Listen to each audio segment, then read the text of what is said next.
नमस्ते बच्चों। कक्षा 7 विषय विज्ञान है और लेसन है 9वां मृदा। इसके बारे में आज अपने जानेंगे कि मृदा का हमारे जीवन में, पेड़ पौधे जीव जंतुओं के जीवन में क्या योगदान है, क्या नहीं, ये कितने प्रकार हैं, इसकी परतें, इन सभी चीज़ों के बारे में अपने आज जानकारी प्राप्त करेंगे। तो देखो, जो मृदा है वो सबसे महत्वपूर्ण प्राकृतिक संसाधनों में से एक है। प्राकृतिक संसाधन का अर्थ क्या हुआ?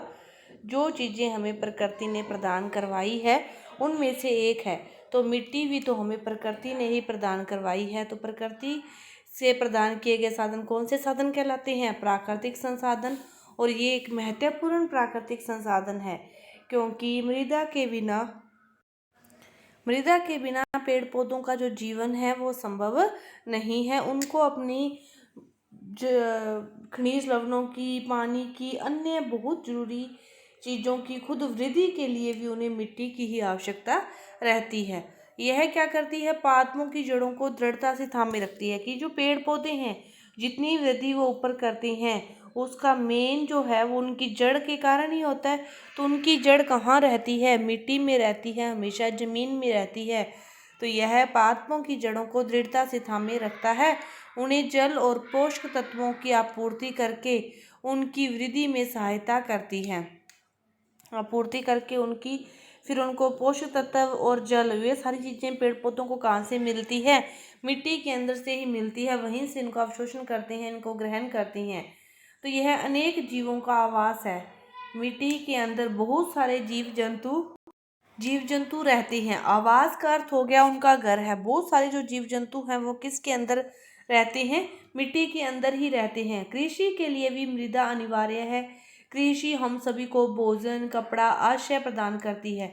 तो हमें खेती से बहुत सारी चीज़ें मिलती है। भोजन मिलता है, कपड़ा मिलता है और आश्रय, हमें रहने का जो एक ठिकाना है वो भी इन्हीं की जगह पैसों से ही मिलता है। तो वो सभी किस पर निर्भर है? मृदा पर। और हमारी जो जरूरतें हैं वो किस पर निर्भर है? कृषि पर। कृषि किस पर निर्भर है? मृदा पर। तो ये कह सकती हैं ना, अब आपको इन चीज़ को समझते हुए कि हर किसी के लिए मृदा क्या है? सबसे महत्वपूर्ण संसाधन है। चाहे पेड़ पौधे हों, जीव जंतुओं का ये आवास स्थान है। कृषि और जो पेड़ पौधे हैं उनका इनके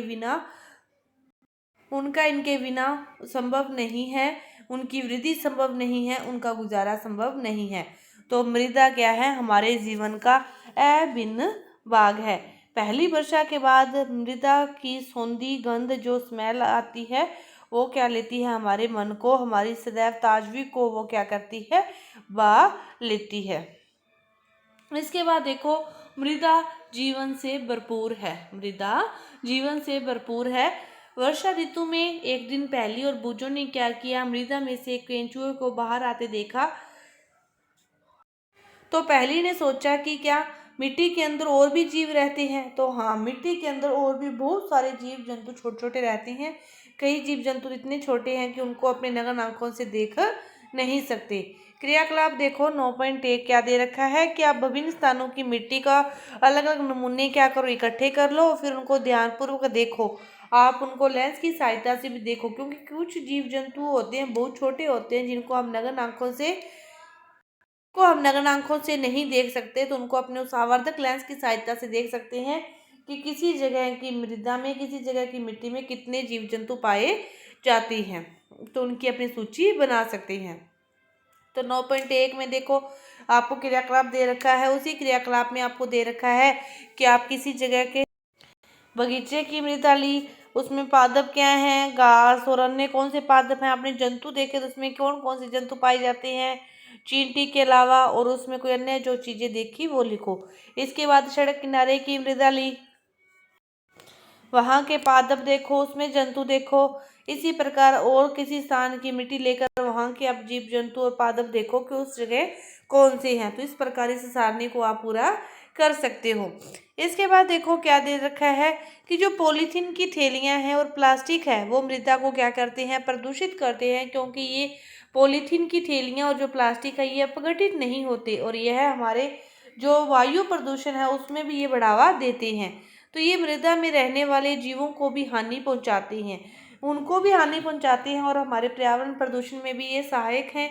इसीलिए पॉलीथीन की थैलियों और प्लास्टिक की वस्तुओं के उपयोग पर प्रतिबंध की मांग की जा रही है। अनेक प्रकार के जो अपशिष्ट पदार्थ हैं, रसायन हैं, पीड़कनाशी हैं, वो मृदा को क्या करते हैं, प्रदूषित करते हैं। और ऐसे अपशिष्ट पदार्थों और रसायनों को मृदा में निर्मुक्त करने से पहले उन्हें उपचारित किया जाना चाहिए। पीड़कनाशी का उपयोग कम से कम किया जाना चाहिए, क्योंकि पीड़कनाशी का अपने प्रयोग करते हैं तो इससे भी वायु प्रदूषण भी होता है, और जिस जगह की मृदा पर यह पड़ता है उस जगह की मृदा को भी ये हानि पहुंचाता है। इसके बाद देखो मृदा परिच्छेदिका। इस मृदा परिच्छेदिका को अपने अगली वीडियो में करेंगे। धन्यवाद।